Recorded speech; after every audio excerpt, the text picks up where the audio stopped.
Bonjour à tous, j'espère que vous allez bien depuis la semaine dernière. Voilà, le sabbat d'Inbolg est passé, la nouvelle lune également, alors j'espère que vous avez eu le temps de faire tous vos petits rituels.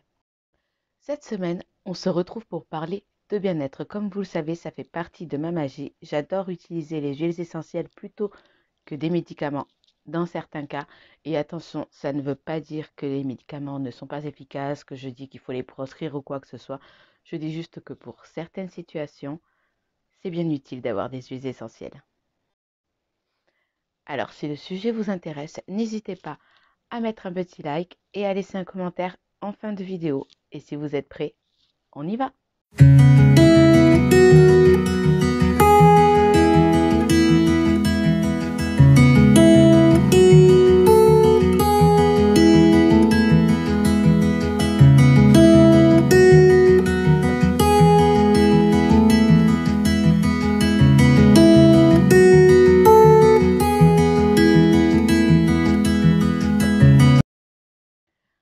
Je vais déjà commencer par me mettre dans l'ambiance avec une petite brume à l'orange que je me suis faite.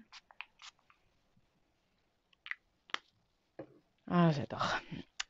Alors, comme vous savez, les huiles essentielles peuvent être utilisées de bien des façons, mais ici, on va plus se focaliser sur tout ce qui est bien-être. Comme vous avez pu le voir dans le titre, nous allons parler aujourd'hui de l'huile essentielle d'orange douce. C'est une huile essentielle que j'aime beaucoup, de par son odeur déjà, et pour ses effets. Donc, on va en parler un petit peu plus longuement. Alors déjà, je vais commencer par vous lire en quoi cette huile essentielle est bénéfique pour le bien-être. Alors, tout d'abord, l'huile essentielle d'orange douce est positivante, rééquilibrante et calme les tensions. Elle véhicule également bonne humeur et optimisme. Alors, moi, je l'utilise pour avoir généralement un bon coup de boost dans la journée parce que,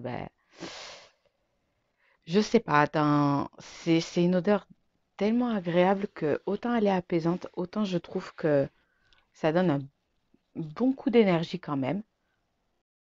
Et je trouve que c'est très agréable de l'inhaler. Ben, par exemple, quand tout est gris, et je parle pas seulement du ciel, un petit coup de cafard, mauvaise humeur ou quoi, et hop, ça vous rebooste un peu. Il m'arrive également de l'inhaler avant de dormir, étant donné qu'elle a des effets apaisants. Et c'est vrai que ça, je le reconnais, c'est très, très agréable. Ça me donne en plus l'image d'une orangerie au printemps sous un soleil chaud. Et du coup, ça me donne une image vraiment très positive, très, très agréable pour m'endormir. Comme pour toutes les huiles essentielles, il y a forcément des contre-indications et des précautions à prendre. Donc, il faut savoir que l'huile essentielle d'orange douce est photosensibilisante. Autrement dit, si vous l'utilisez sur la peau, par exemple, évitez de vous exposer au soleil dans les 6 heures qui suivent l'application. Sinon, je ne vous raconte pas les dégâts. À savoir aussi que vous pouvez faire des réactions allergiques, donc vous faites toujours un petit test. Je ne sais plus si c'est sur le poignet ou vraiment dans le creux du bras.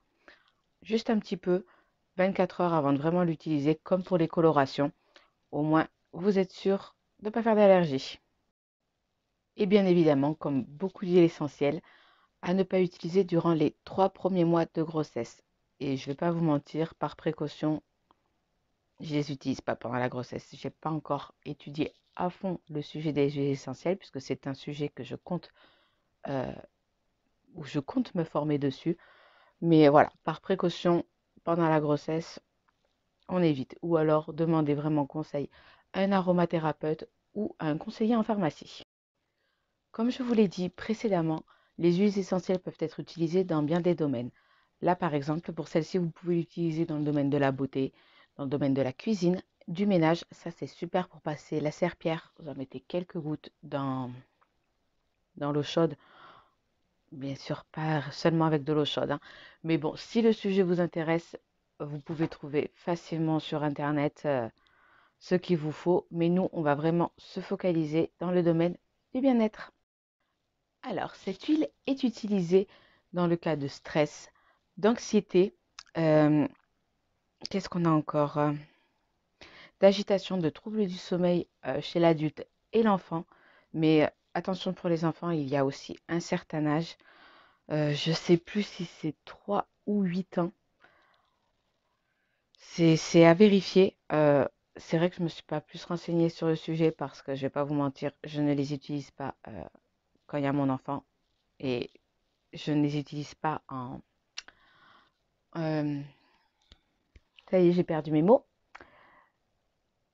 Je ne fais pas brûler de l'huile essentielle comme ça dans la maison pour que l'odeur s'évapore. Non, non, non, non. C'est vraiment un usage privé. C'est pour ça que je ne me suis pas plus renseignée. Mais il me semble que c'est entre 3 et 8 ans pour certaines huiles. Et comme je vous l'ai dit, pour tout doute, renseignez-vous auprès d'un aromathérapeute et ou d'un conseiller en pharmacie parce que l'utilisation des huiles essentielles n'est pas anodin et je préfère le répéter. Et je sais que je me répète, mais deux précautions valent mieux qu'une. Donc, pour la relaxation, vous pouvez l'utiliser en diffusion atmosphérique. Voilà, c'est le mot que je cherchais. Euh, et vous pouvez éventuellement la mélanger à d'autres huiles. Vous pouvez également mélanger voilà, dans des préparations dispersibles. Donc, par exemple, comme celle-ci que j'ai utilisée en tout début de vidéo. J'achète pas de fébraise. J'aime bien de temps en temps ça ou en mettre sur mes draps et mes oreillers. Ça les parfume agréablement et ça, pour vous endormir, c'est super agréable. Donc, il n'y a pas que de l'huile essentielle, hein. À savoir que celle-ci, je peux également l'utiliser sur ma peau. Et si le sujet vous intéresse, je vous ferai une vidéo peut-être le mois prochain sur comment je me fais mes brumes ou mes parfums à base d'huile essentielle ou de... Comment ça s'appelle? Eh mais c'est dingue, ce soir je perds mes mots. Enfin, d'huile parfumée. Je suis désolée, le mot ne me revient absolument pas. Euh, Vous pouvez également la verser dans de l'eau chaude en inhalation et respirer. Mais moi, mon petit truc, c'est le stick inhalateur. C'est pas la première fois que je vous en parle sur ma chaîne, mais ça c'est génial parce qu'on peut les glisser dans sa poche, les glisser dans son sac, les avoir partout sur soi. Voilà, c'est tout simplement un petit stick style les Vicks Vaporub qu'on peut trouver pour les rhumes. Moi, j'ai acheté le mien sur Aromazone. Donc, je crois qu'il y en a à peu près 6 qui viennent avec des mèches de coton. Donc, la mèche de coton est vraiment mise ici. Ça se décapsule et je n'y arrive pas. Donc, il y a une mèche de coton. Je mets environ une quinzaine d'huiles essentielles dedans. Et après, voilà, franchement, c'est un petit bout de bonheur qu'on emporte sur soi. Et c'est vrai que ça, je peux le faire avec n'importe quelle huile. Même, les huiles parfumées ou quoi, c'est un régal. Ça vous permet déjà de vous évader. Moi, personnellement, avec les senteurs, j'arrive à... Ça crée de suite une image. Par exemple, comme vous savez, j'adore tout ce qui est odeur coco, monoï. Ça me fait penser aux plages, au paradis, aux vacances, à la détente.